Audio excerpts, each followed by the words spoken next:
Hey everybody, welcome back to Northernlion, place abiding of Isaac AFTERBIRTH Plus, where we cannot lose for the life of us. We're going for the baker's dozen. I know that a baker's dozen, WHDHW89P, wow, really good stats here. 4.5 damage basically right off the bat. Decent speed, better than average rate of fire, and Jacob's Ladder plus 3 HP. This is like actually an 8+ as far as starts go. You know, it's no, hold on. I don't care, Twitter, why you gotta put this Forza esports stuff in the background?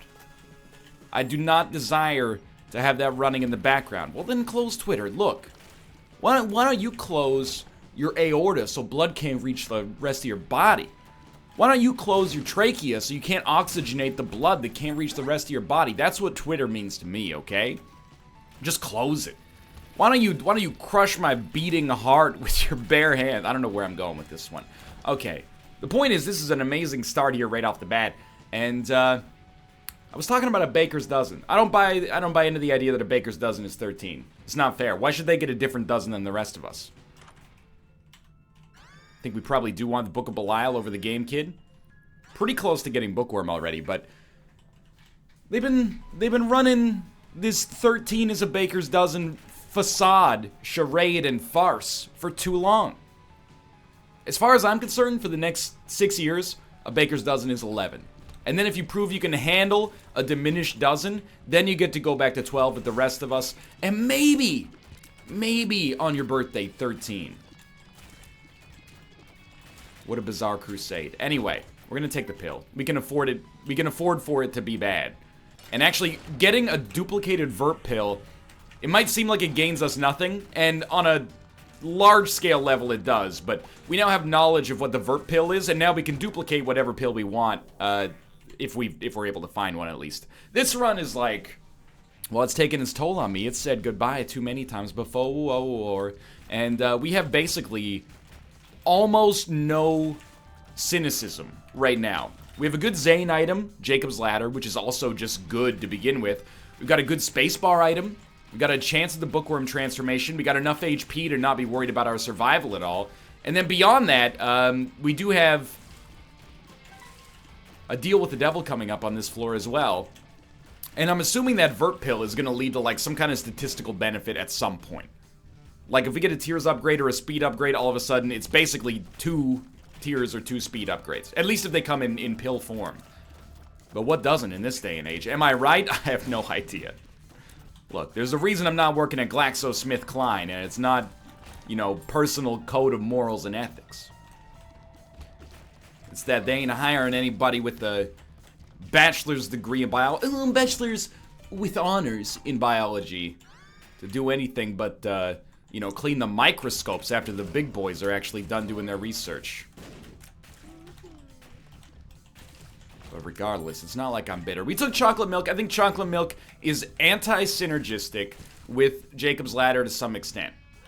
I don't know if the electricity does more damage if it hits with like a fully stocked chocolate milk shot versus a not fully stocked one.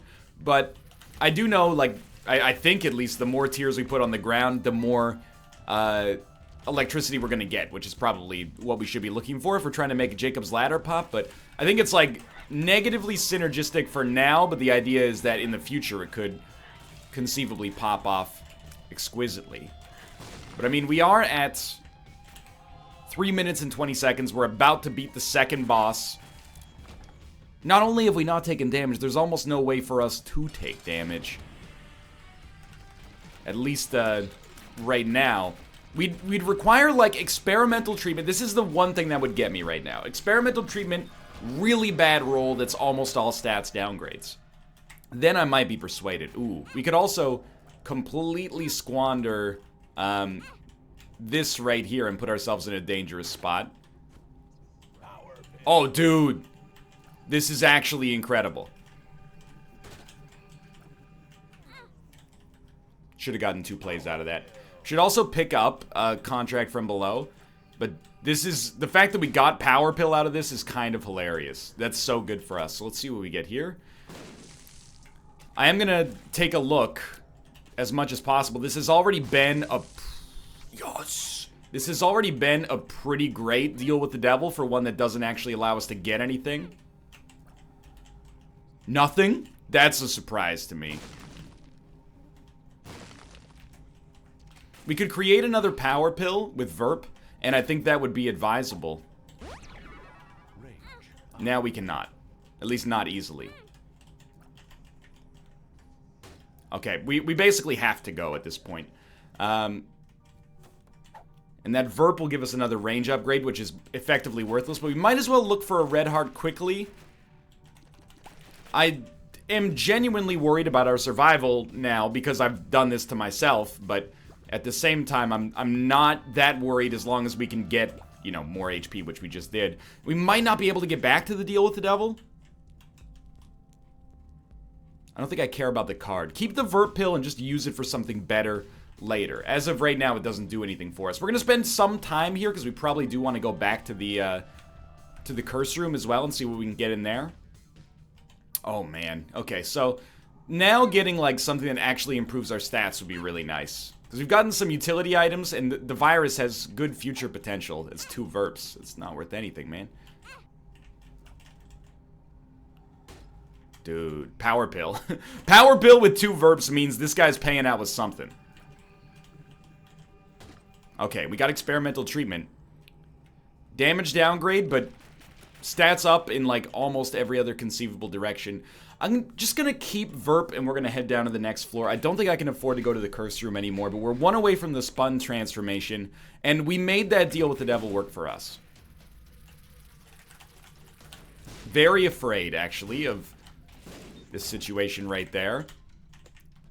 Getting hit twice, I think guaranteed would have killed us, so you can understand my concerns, probably. At this point, it's really all about getting an HP upgrade. If we could stack up like 6 Spirit Hearts, like the other thing that would work well, and we have a good chance of this because we got nice like we got a good balance sheet or an income statement, if you will, because we're getting a lot of money, like at least a penny per room, basically, that is just coming from Head of the Keepers. So essentially, if we get a reroll machine in our shop, we should be able to buy a few Spirit Hearts. There's 1.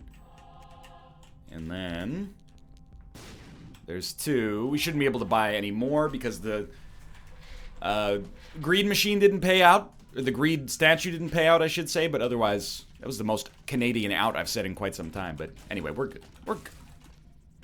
Are there any other... I'm trying to think of other English colloquialisms that make no sense. Baker's dozen. Nobody uses Baker's dozen anymore. I kind of got roasted. Like, Sinvicta and I did this video. Well, really, Sinvicta did the video and I just showed up. It's called How Canadian Are You? Where he wanted me to take 10 Canadianisms and ask him about them, and then we'll see how many he can identify, either from foreknowledge or... Oh my god, we dodged it. Either from, you know, foreknowledge or just deriving the meaning of it dynamically. And Luckdown's not that terrible, to be honest with you. And most of them, people were like, yeah, I get it. You know, in Canada, we do use the term gong show from time to time. It's more of like a hockey thing.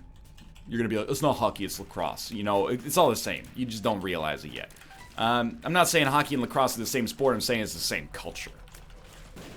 Well, in the hockey, we use sticks. And in lacrosse, we use sticks that have a little net on the end of them. I'm not anti-lacrosse. I don't know where this narrative's come. Anyway. Oh, dude. Transcendence. Absolutely. Joker card. We will obviously get stacked here, and we should fight the angel statue. This is an unexpected angel run, without a doubt. But anyway, people were like, yeah, okay, I know what a keener is. I know what a double-double is. These are Canadian terms. You can watch Sinvicta's video, you know, if you want to get more of a feel for what those actually mean in Canada. But then I said, you know, what's a Chesterfield? And some people were like, Chesterfield's not really a used term in Canada anymore. Well, you know, I guess I'm the Link to the Past Legend of Zelda style here. When I grew up, we called it a Chesterfield. When I got older, I don't think I've ever heard a Canadian use the term sofa. I use the term sofa because it's, you know, I like to Americanize it. Because otherwise, sometimes when you say something that doesn't fit something that they've heard for their entire lives, they get up in your face, you know, they go, you know, sounds funny, buddy, where are you from? You spell color with a U in that place? You know, so I try to be like, I hide in plain sight, you know? I remove the U's from the words, even though me and my other Commonwealth bros know color and neighbor both have a U in them. It's just, you know, so shall it be written, so shall it be done. But, yeah, I don't think I've ever heard a Canadian use the term sofa. It's the same thing. In parts of Canada, we say soda, but I definitely grew up saying pop. But I will admit that just on a logical level, I think that pop is a worse name. I'd prefer a name that is descriptive over a name that sounds like what the can does when you open it. But anyway, I call it a couch now most of the time. Like, hey, take a seat on the couch. I don't know why that came across so weird, but thanks a lot, internet. Anyway, the point is, Chesterfield is what we grew up calling it. I've also heard the term Davenport. Somebody in the comments was like, you know, my grandmother calls it a Davenport. That was definitely like an old word, not an old world. You'd be like, you know, Grandma, it's not a Davenport, it's a Chesterfield. They use it in a sentence. I'll just go with the finger here, man. Why not? The run's going fine. Let's take some, it's going better than fine. Let's take some weirdo items and pop off here. So we're gonna throw a bomb down here. And this bomb has granted us Hive Mind. We're unlikely to become Guppy, but I'm gonna take Hive Mind regardless, just in case we do. This is, I mean, it's nice. It's nice to have a run like this, because it's basically my favorite type of run. It's not traditionally strong, but it's very strong in its own unique way. Like, we have pretty poor stats. You can't really, oh, we can't use Verp for Tears Up until we break the Tears cap, unfortunately. You can't really be like, oh, we need a bomb before we go through here, in case we get the other angel statue, but you can't really look at a run with chocolate milk and then go, oh, my Tears stat is 12. That's pretty bad. But admittedly, 12 rate of fire plus 3.5 damage is not very good on a just raw attribute level. But again, your Tears stat becomes completely nullified by the existence of chocolate milk on this run. So it's actually pretty solid. We're at the Tears cap, actually. And we need to play this to get a bomb. I'll spend money. We've already bought something on this floor. I mean, maybe we could just buy a bomb in the shop, but where's the fun in that? Let's roll the dice, dude. Well, okay. Let's not roll the dice. Let's go buy a bomb instead.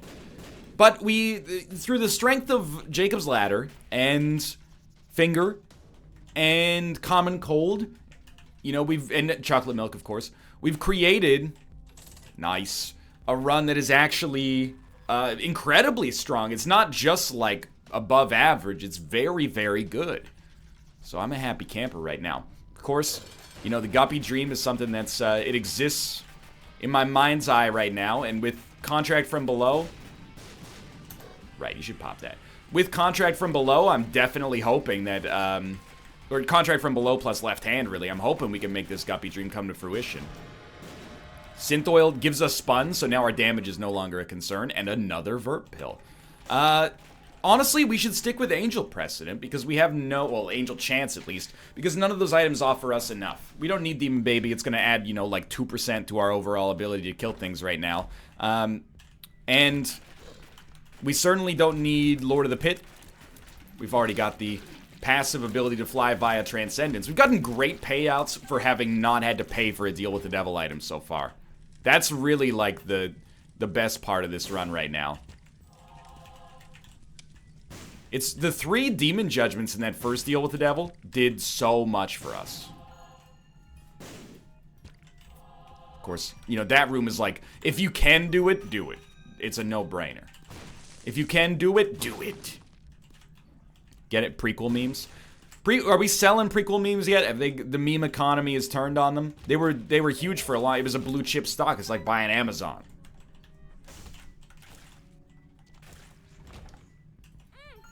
I don't know. Maybe they might still be around. Well, wait. Maybe sell half of your position and then hold the remainder until the release of episode 8, and then we'll see how things look at that point. And they might have a resurgence. You know, you can afford to be conservative in a meme economy like this if you're coming from a power position of holding a blue chip asset. I don't know anything about Star Wars or stocks, for the most part. Only in the Star Wars fandom could you have seen almost every piece of, you know, media about Star Wars, except for any of the books. And be like, I don't know anything about this. But it's true. I like Star Wars. I've held this position on the show many times as well. And inevitably this is going to offend some people. But Star Wars is one of those things where I like it, but I really think that, good God, how did Star Wars fandom survive the prequels? It's really like A New Hope. Like, put yourself back in the shoes of being alive in like, well, being a Star Wars fan at least, in like the year 2005. A New Hope was great, you know, kickstarted a sci-fi revolution. Empire Strikes Back, most people believe that it's even better, and I would agree with that. You know, it's a mature and excellent movie. Return of the Jedi, you're like, it's all right, but the Ewoks are just there to sell toys. And then, no movies for like 17, 18 years, something like that. And then the first one that comes out is garbage. And then the second one that comes out is possibly, I mean, I don't think it's even worse, but it's close to being on the same level. I know people go, oh, but the pod racing. I watched it in 2015 for the first time since I was like 12 years old. That is bad. It's not... The pod racing is the best part of a bad movie, but even the pod racing is still terrible in my opinion. But anyway, again, let's not make too many enemies here. And then, you know, Revenge of the Sith, I still think that movie is mildly underrated. I think that there's a lot of the silly stuff that happens in that movie, no doubt. The no from Darth Vader is hilarious. I have no idea how it got past quality control, which I guess would be editing in this, or like literally anybody in the room going, please don't put that in the movie. But anyway, but I think like for the most part that movie is at least entertaining, even if it does seem like, spoilers, Anakin flips to the dark side in like 15 seconds, you know? Anyway, that's where you're at after the prequels. How it is a testament to the quality of the first two, and to some extent Return of the Jedi, and maybe the Timothy Zahn novels as well, that Star Wars fandom managed to survive that. Because it's like at that point in time, it was like the franchise that had the least average quality of media, plus the highest level of like diehard fandom. And that's actually, you might think I'm punching down here. I actually think that's super cool. I'm trying to think of like anything that has a similar... You know what? There is one thing, and I'm not trying to punch down here as well, because Wonder Woman just came out and apparently it's fantastic, but it's sort of how I felt about the DC films for a while. Although I understand and respect that a lot of people love them, and a lot of people like violently defend them, which is also fine. I understand you think there's like a narrative against them on it, like the critics have it out for DC. Anyway, the point is, I hate sauerkraut. Now the point is like, I'm glad that franchise is doing good things now. Not just cool things, but good things. I finally saw Star Wars Episode 7 like 9 months after it came out, and I was like, you know what? We don't want to smelt the left hand, so let's bomb through here. I was like, you know what? It is, it's a rehash, but I'm okay with that. Because they needed, like, I'm trying to think of how to phrase it. I think they needed, like, a single. Rather than swinging for the fences and trying to get a...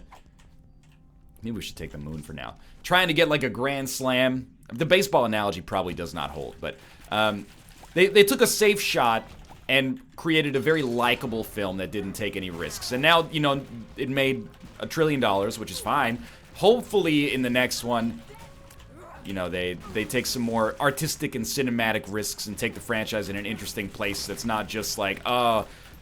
You know, another Death Star. That, I think people would start to lose faith in the franchise a little bit if they went back there. And that's probably obvious. Anyway, there's smart people working on this film. Smarter than me. And I saw Rogue One and I was like, Rogue One was really fun. I think that there's a case to be made that Rogue One is like maybe the third best Star Wars movie. I probably don't need to tell you what the top two are.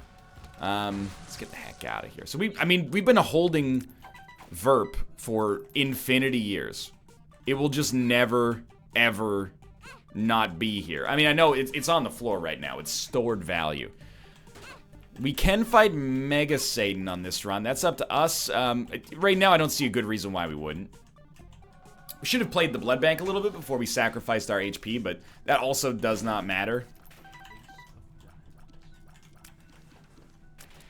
There's no blood bank. Oh, sorry, there is a blood bank. We could play the Judgment. It's not a bad idea. But I took the Guppy item, even though it costs us a bunch of HP, for two reasons. One of which it gives us 9 lives, which compensates almost always for the lack of HP, or the loss of HP. And then beyond that, we got a decent chance to become Guppy with Contract from Below combined with the left hand. But the run is actually besides the point at this point. It's Baker's besides the point. Thanks for the battery charges. Like, Sackboy Contract from Below is getting a little ridiculous. In a good way. But I do hit, like, Sackboy fatigue from time to time. Where, you know, eventually your run is just 1. And then it's dropping sacks, which drop batteries, which give you a chance to get sacks sometimes, depending on your spacebar item. And it just gets a little silly. I did just realize as well, we took Chaos earlier, which is probably why our deal with the Devil our deal with the Angel sort of stunk. But it also allowed us to get Trinity Shield sort of randomly out of a red chest. So our Guppy chances, I don't know if they're better or worse now. Probably worse because of the amount of chests we're going to get thanks to the left hand, but 9 lives again is good, like, in a vacuum as well, so I ain't mad. Much. It's another Vert pill and a luck downgrade. Probably a pill I'm not interested in duplicating. What we will do is make our way to the presumed item room here. Okay, what we will do is walk all the way backwards to the presumed item room back there, and that'll be good. Rest assured, like, if you've been a diehard fan of Star Wars for a long time, that tangent was not meant as a shot on you to begin with. For one, for the most part, I think that fandom is, like, a good thing, you know? You get invested in things and part of a community, even if, like, you're bonding over, like, man, NL doesn't respect Star Wars. That's fine by me, dude. It creates another human connection. Gets us through this mortal coil. I'm okay with being that galvanizing agent in this situation. You want something more to hate me about? I think Revenge of the Sith is a little bit better than Return of the Jedi. I know. Oh, but the Leia in the gold bikini and the I know, okay? I don't like Return of the Jedi as much as almost anybody else on planet Earth, I think. The Forest Bike, or I forget what it's called, which is undermining my limited nerd cred, but it's the Ewoks, man. I know it's like a little too much of a circle jerk at this point, and they're not as bad as Jar Jar Binks, which is its own circle jerk as well. Although if you go back and watch those movies, or watch episode 1, that one's not that much of a circle jerk. Jar Jar Binks is actually just super weird. But anyway, Revenge of the Sith has way more like individual cringeworthy moments. Let's take Suicide King. We can get something out of this on the chest. But I think overall the movie is like not 10 times better, but like maybe like 0.2 out of 10 better than Return of the Jedi. But anyway, anytime I say that, people go, you are out of your mind. And I understand, I respect that. I'm against consensus on this. And it's not from a hipster standpoint. It's my genuine, honest opinion. But that doesn't mean that it's right. It could... Something is twisted up in the old noggin that leads to that opinion, perhaps. Okay. We gotta look at this. So the problem here is that, like, Mom's Knife is too easy and it ruins Jacob's Ladder. Potato Peeler is... I mean, it's okay. We could use that with... we could use it with our HP plus 9 lives to get a bunch of Meat Boys, but I actually think, like, Blue Baby's only friend is the right choice there, as weird as that might seem. And I don't think it really does anything for us, but for having 4 Chaos items on the Angel Room, we sort of, you know, struck out as far as quality is concerned there, I think. Of course, I mean, the one item is so good, I feel I can't take it, so it's not necessarily fair. The Mom's Knife pickup would have been very good.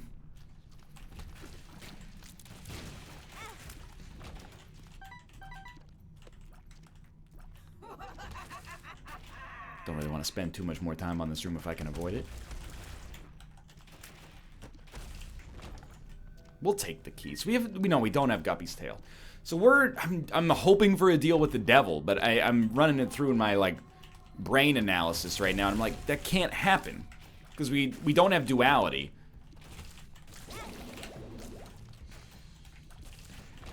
Really thought I could squeeze myself in the corner there. We don't have duality, which means that we're guaranteed a deal with the angel if we get a deal. You remember there was a time Mr. Fred actually showed up, like, on every single boss fight, it seemed like? Or every single womb run, it seemed like? Those were the days, man. Now Mr. Fred is, like, a special boss. Like, I think we see Brimstone more often than Mr. Fred.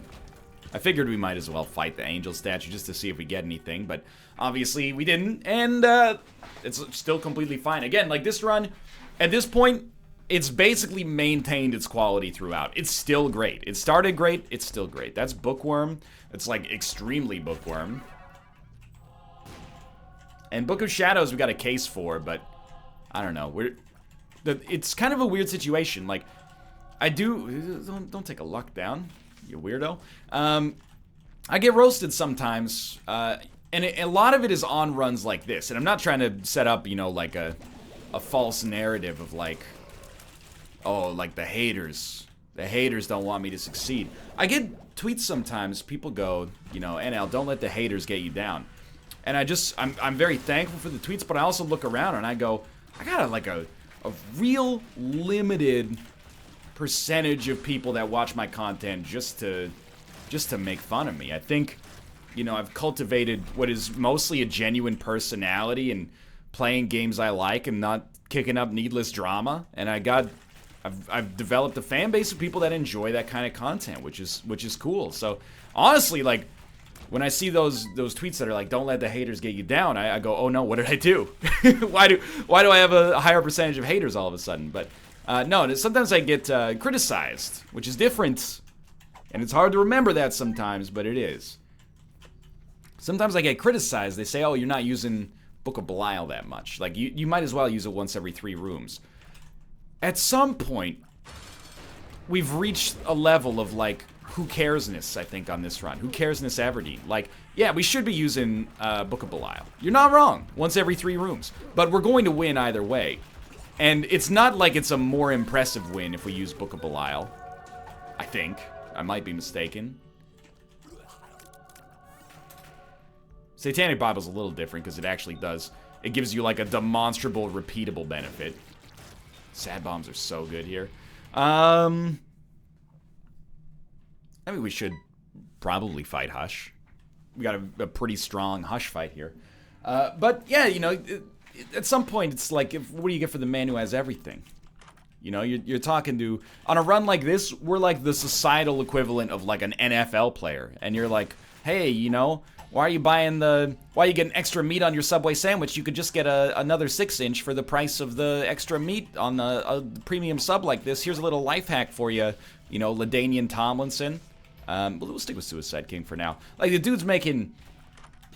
Well, I mean, LaDainian Tomlinson is probably out of the NFL by now, and I'm dating myself. But, yeah, obviously we'll take that. The dude's making, you know, $35 million a year or something like that. He can afford the extra meat. And that's kind of how I feel about this Isaac run right now. Is it's not good to espouse the attitude that, you know, we can afford to make mistakes, but I mean, we can afford to make minor mistakes. It's part of the luxury. You know, luxury is just living your life inefficiently without it being able to, you know, come back and bite you in the butt. So we have a luxurious position on this run. I don't think there's any doubt about that. Please, a devil card would help a lot. The Fool card would be just horrible for us. Book of Belial, unfortunately, does not stack, so... Probably spending a lot of time mashing on this button. You'll get really used to the sound of my keyboard. Click, click, that's the sound of the keyboard.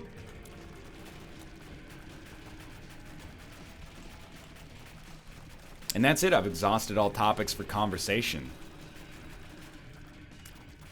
What could we talk about now? Well, I was driving around in Vancouver today.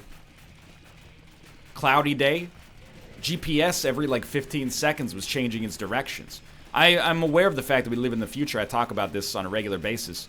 Like, this GPS is getting downright dangerous, though. You know, I'm driving on Kingsway, and it goes, oh, turn right onto Fraser. And then as I signal to get into the lane to turn right on Fraser, it goes, oh, you know, keep left onto Kingsway for the next 2 kilometers. And people are going, I mean, I kind of made that honking part up. But at the same time, you're like, you know, if your GPS can't function on a cloudy day, how useful is it in Canada's rainiest city? So that's one bit that I'm prototyping for a future Isaac episode. Suppose. What else can we talk about here? I got nothing. I've lived a pretty uneventful series of days recently. I was waved at by a child on the street 2 days ago. They were walking with their parent. They were like maybe 3 years old, maybe 4. And they were like, hello. And I responded, hello. And then I thought about like, it wasn't like it was an awkward interaction. And I'm trying not to obviously overthink it because I'm like, for the most part, a rational adult. The devil card doesn't stack with the Book of Belial. But like, that's the pureness of a child. Is to not understand the position that he's putting people into there. I had that child's, like, belief in the goodness of mankind in the palm of my hands. I could have just ghosted that child. I could have said, yeah, whatever. Goodbye. You know, I could have been a total jerk. I'm not suggesting anyone in their right mind would be, but you know, that puts a lot of pressure on somebody in a social interaction. There's, like, an innocent human being in front of you that is just like, I know 2 things about the world. Breast milk, yum. Secondly, I don't think 3-year-olds usually breastfeed, but admittedly, I don't remember. And then the other thing is if I say hello to anybody on the street, they'll say hello back. If they were 8 years old, I would have said hello back, still. If they were 15, I would have been like, what's going on here? And you're going to say that, NL, you're being cynical. This is not cynical. Put yourself in anybody else's shoes there. If you're walking down the street and a 15-year-old teenager just by themselves goes, hello, in a big city, I'd start to be like, what's going on here? Like, am I about to be punked in some way or another?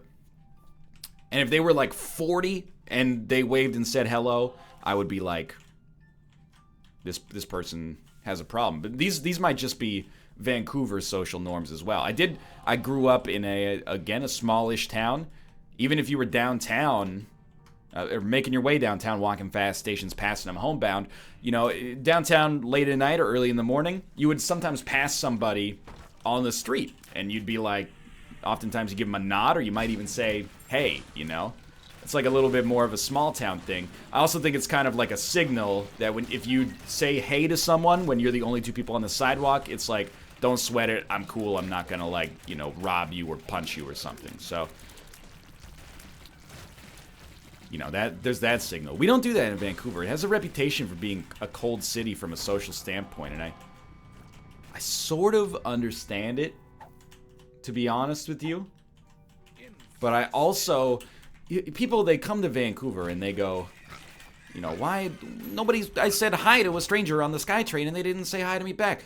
The thing is, you get jaded sometimes living here. And this is bringing up a whole other, like, class of issues that are very prickly. But you get jaded living here sometimes from talking to people you don't know, because probably, like, at least 2/3 of my interactions with strangers in Vancouver are like, hey, oh, hi, like, can you give me some money, please? There's an enormous, like, homeless population here. I'm not saying, oh, my life's so hard, I have to, you know, deal with being asked for money from time to time.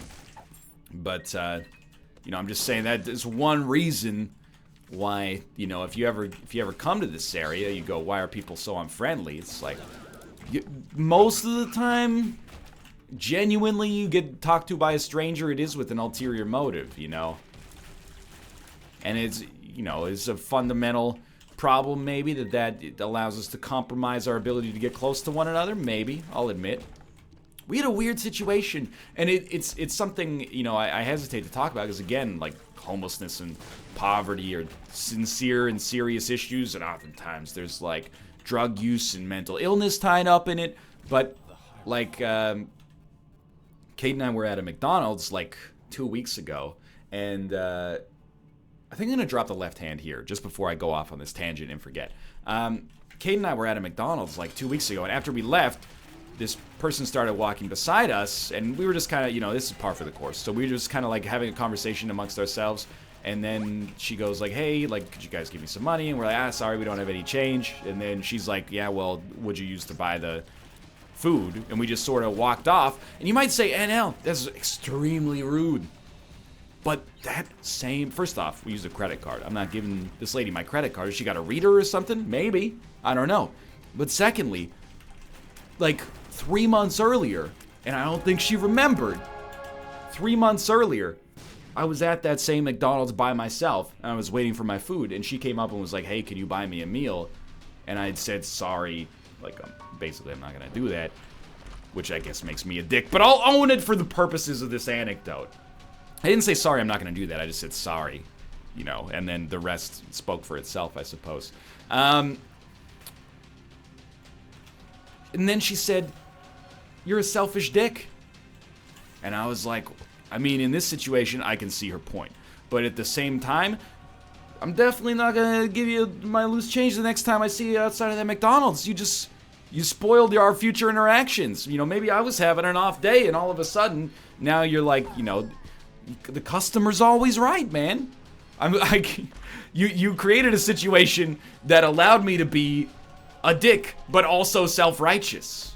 And again, it's not like, you can't analyze the issue on that level or you become like a total jerk. There's no doubt about it, but I was like, man, for once I have like a great excuse. And it's not that I feel no empathy, it's quite the opposite. It's more like, you know, when it comes to giving money, I got options.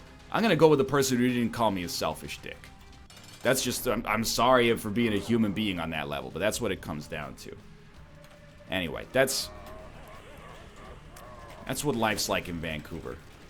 And you might think that I'm being insensitive there, and there's a chance that relative to the normal, relative to the rest of the population I am, but not in Vancouver. In Vancouver, people are heartless sometimes, man.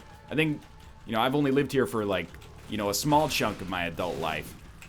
I've avoided becoming like completely jaded with it, but it's a city that, you know, it's gorgeous, but it's got some stuff going on under the surface as well. There's no doubt about it. Not to make the episode like too real, because we are just playing. But that's what the Isaac series is at this point, you know, is like talking about not about real issues necessarily, but talking about things that aren't Isaac, especially on a run like this in which we've, you know, balled out of control. How did Suicide King work for us? Well, in the end, it gave us Explosivo, which is like a pretty okay choice.